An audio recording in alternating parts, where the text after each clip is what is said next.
जासूसी से जुड़ी आपने बहुत सी फिल्में देखी होंगी, बहुत सी कहानियां सुनी होंगी, लेकिन आज हम आपको बताने जा रहे हैं एक ऐसे जासूस की कहानी जिसे हिंदुस्तान के इतिहास में सबसे बड़ा जासूस माना जाता है।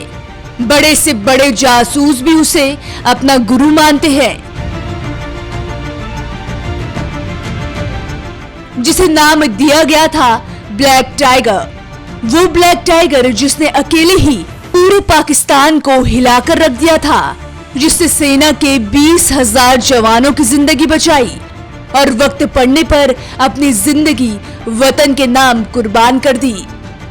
हिंदुस्तान के इस रियल लाइफ टाइगर का नाम था रविंद्र कौशिक। राजस्थान के श्री गंगानगर के रहने वाले रविंद्र कौशिक को बचपन से ही एक्टिंग का शौक था। बड़े हुए तो थिएटर से जुड़ गए।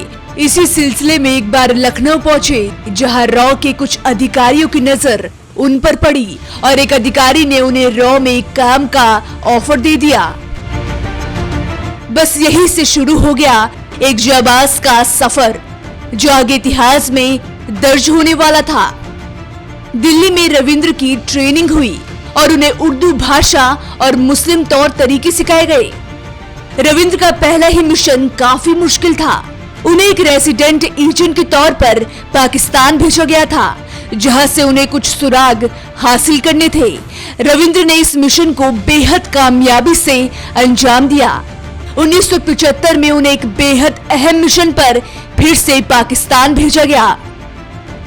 पाकिस्तानी पहचान के लिए उन्हें नबी अहमद शाकिर का नाम दिया गया। पाकिस्तान जाने के बाद भारत में उनके नाम और उनसे जुड़े सभी निशान मिटा दिए गए। पाकिस्तान में लोगों की नजरों से बचने और अपनी पहचान पुख्ता रखने के लिए उन्होंने कराची यूनिवर्सिटी में एडमिशन ले लिया और यहाँ से LLB की डिग्री भी हासिल की। रविंद्र बेहद सावधानी से धीरे धीरे अपने कदम बढ़ा रहे थे। लाहौर में रहने और डिग्री हासिल करके उन्होंने खुद को एक पाकिस्तानी के तौर पर स्थापित कर लिया। इसके बाद शुरू हुआ वो सिलसिला जो जासूसी की दुनिया में अमर गाथा बन गई, जिससे उन्हें ब्लैक टाइगर का नाम मिला। पाकिस्तानी पहचान और डिग्री की मदद से रविंद्र ने पाकिस्तान सेना में अधिकारी का ओहदा हासिल कर लिया। यही से शुरू हुआ रविंद्र का मिशन टू पाकिस्तान। और फौज में भर्ती होने के बाद नबी अहमद ने अफसरों में अपनी पैठ बनानी शुरू कर दी और सेना के एक अधिकारी की बेटी से निकाह भी कर लिया। उनकी पत्नी का नाम अमानत था और दोनों की एक बेटी भी थी। 1971 के दौरान भारत और पाकिस्तान के रिश्ते बेहद खराब थे। जंग में हार से बौखलाई पाकिस्तान सेना भारत के खिलाफ लगातार साजिश रच रही थी। 1979 से लेकर 1983 के बीच पाकिस्तान ने भारत पर कई बार हमले की कोशिश की, लेकिन टाइगर के जरिए भारत को उनकी हर साजिश का पहले से ही पता चल जाता था और पाकिस्तान अपने मंसूबों में नाकाम हो जाता। IB के पूर्व ज्वाइंट डायरेक्टर MK धर ने रविंद्र कौशिक पर मिशन टू पाकिस्तान नाम की किताब भी लिखी है, जिसमें उन्होंने लिखा है कि टाइगर पाकिस्तान में भारतीय इंटेलिजेंस की धुरी बन गए थे। उनकी जानकारी की वजह से एक बार 20,000 भारतीय सैनिकों की जिंदगी बची थी। टाइगर ने कई बार भारत के लिए अहम जानकारियां भेजी।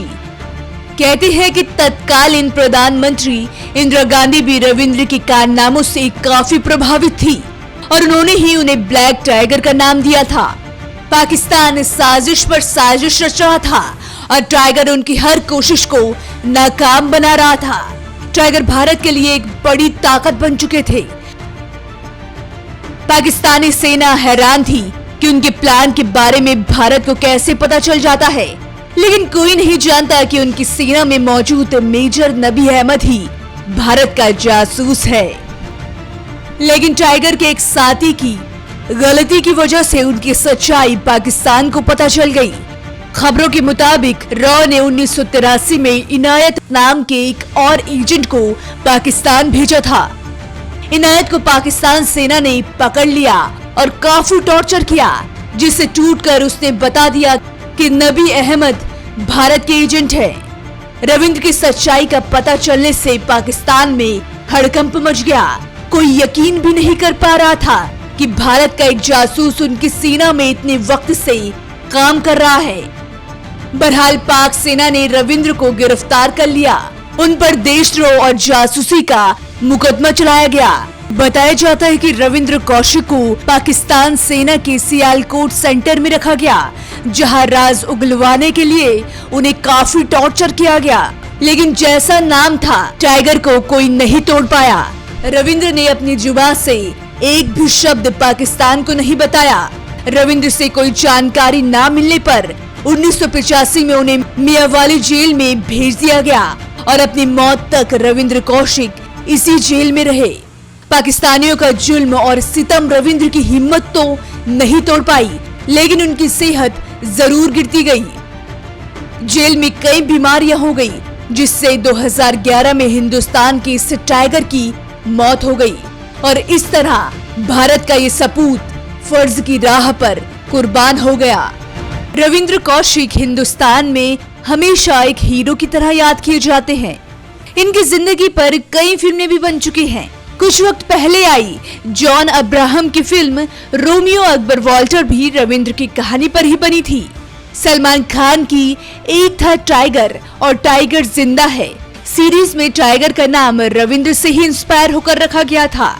अपने मुल्क के लिए देश का ये वीर सपूत कुर्बान हो गया, लेकिन हिंदुस्तान की यादों में टाइगर हमेशा जिंदा रहेगा। वतन के जानिसार है, वतन के काम आएंगे, हम इस जमीन को एक रोज आसमां बनाएंगे।